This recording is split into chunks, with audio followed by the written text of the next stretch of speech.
I found something very surprising and very exciting to me in Immanuel Kant's work that really suggests to me how integrative his thinking was and how original and groundbreaking it was in another way.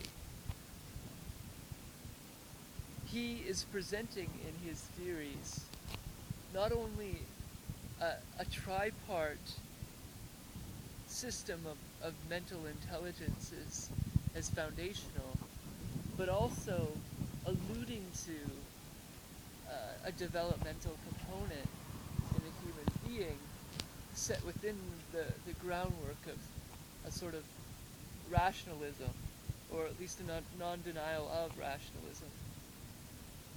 And he, the creator of the critique of pure reason, knows the boundaries of reason. So Kant is in his final work seeming to suggest that mind is, as I noted, tripart in nature, that we have within ourselves not only the cognitive construct of sort of objectification, but also the phenomenological construct of subjectivity. He arguably holds even more primary the interrelational and interlinking construct of the categorical imperative in his presentation. So this tripart structure he presents in his political writings as essential to structuring how a holistic government would sort of maintain itself. So he writes in one of his pieces of work here it is, Anthropology Pragmatically Considered, arguably, I think this is his last work, he says, in conclusion, he once more asserts that freedom and law are the two axes of civil legislation. Freedom and law must be combined with force in order to achieve a constitutional order. The alternatives are law and freedom without force, resulting in anarchism, law and force without freedom, making for despotism, force without freedom and law constituting barbarism. Only force combined with freedom and law will provide the basis for a republic or commonwealth in which the old saying prevails.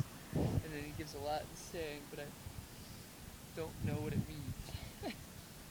But that doesn't matter so much. It's those three parts that he's presenting there. Because if you think of force as the judicial branch, we already have these three in governance. And this is what I have been arguing for as trialectics and the curbing of power. But so the force element in what Kant is presenting here is, from what I can tell, the judicial branch of government saying that if you don't do this, then this will happen. We will enforce it. We have the guts to do that. So you better damn well abide by our laws, which is the second step. So the second step says that, we have these hopefully minimal laws, but important laws that bind a society within a moral-ish construct. Ideally, these laws are sort of intuitive to a second-person thinker, that is, a relational thinker. And then freedom is that which results from the following of step 1 and 2, which would be the executive branch. So it's, in a sense, a parallel between the individual and the whole governance structure. So in this sense, I believe that anyone within a government position needs to have a strong foundation of those three parts within themselves, a sort of gutso-ness that says, if I don't do this, then this will happen, and I accept those consequences.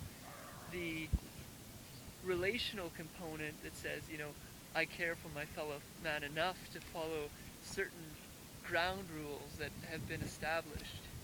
And then the executive part that says, well, I am a free agent and I simultaneously have the ability to, to make my own rules or groundwork. So it's this tripart notion that's held holistically within itself to allow for a power structure to be soundly held and not move into corruption, I think, through this Kantian doctrine. So how this mimics, I believe, what might be now considered developmentalism is that within these three parts that Kant presents here, there is a sort of developmental process in the following way. We know through people like Robert Keegan that um, force itself, or the the institutionalization of force, is something that came on early in history. Laws were established later, and freedom is a pretty new concept to the human family. And so democracy, you might argue, is a presentation of what freedom could potentially be. So these three in combination, even though democracy was an attempt at that, must be held by people that are developmentally at that place that transcends those three, which in integral theory would be the integral stages of consciousness, because only they can objectify the three stages that went before, which I think Kant is doing in this presentation, and which I think the founding fathers themselves did in the writing up of the Constitution. So you need to be able to objectify the reality that you're at to be able to deal with these kinds of complexities in an